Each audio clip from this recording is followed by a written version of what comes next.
NCI ನ್ಯೂಸ್ಗೆ ಸ್ವಾಗತ. ನಾನು ನಿಮ್ಮ PH ನಾಯ್ಕೋಡಿ. 8ನೇ ವಾರ್ಡಿನ ಸದಸ್ಯರಾದ ಶ್ರೀಮತಿ ಬಸೀರಾ ಬೇಗಂ ಮುರಳಿಮನಿಯವರ ಪತಿಯಾದ ಶ್ರೀ ಅಲ್ಲಾಬಕ್ಷ್ ಮುರಳಿಮನಿ ಇವರಿಂದ ಪ್ರತಿಭಾವಂತ ವಿದ್ಯಾರ್ಥಿಗಳಿಗೆ ಸನ್ಮಾನ ಕಾರ್ಯಕ್ರಮ ಹಮ್ಮಿಕೊಳ್ಳಲಾಗಿತ್ತು. ಆ ಪ್ರತಿಭಾವಂತ ವಿದ್ಯಾರ್ಥಿಗಳಾದ ಕುಮಾರಿ ಅಶ್ವಿನಿ ಬಸವರಾಜ್ ರುದ್ರಗಂಟಿ 625ಕ್ಕೆ 614, ಕುಮಾರಿ ಆಸ್ಮಿನ್ ಮೊಹಮ್ಮದ್ ಜಾಫರ್ ಮಕ್ಕಂದಾರ್ 65 625ಕ್ಕೆ 557, ಕುಮಾರಿ ಆಯಿಷಾ ಲಾಲ್ ಮಶಾದ್ ಅವಟಿ 625ಕ್ಕೆ 533.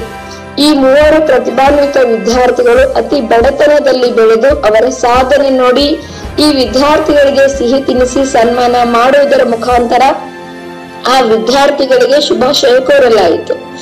ಈ ಸಂದರ್ಭದಲ್ಲಿ ಯಾಕೂಬ್ ಮುದ್ದಬಿಹಾರ್, ಇಮಾಮ್ ಅವಟಿ, ಅಬುಬಕರ್ ಕುಳಗೇರಿ, ಮೊಹಮ್ಮದ್ ಜಾಫರ್ ಮಕಾಂದರ್, ಅಕ್ಬರ್ ಕುಳಗೇರಿ, ಮಶದ್ ಅವಟಿ, ಜಾಕಿರ್ ಮುರಳಿಮನಿ, ಸದ್ದಾಂ ನಾಯ್ಕೋಡಿ, ಸುಲೈಮಾನ್ ಅವಟಿ, ಸೋಹೆಲ್ ಖಾಜಿ ಇನ್ನು ಹಲವಾರು ಜನರು ಉಪಸ್ಥಿತರಿದ್ದರು. ವರದಿ ಅಬ್ದುಲ್ ರಜಾಕ್ ಕರಕಸಗಿ ನಾಲತ್ವಾಡ್.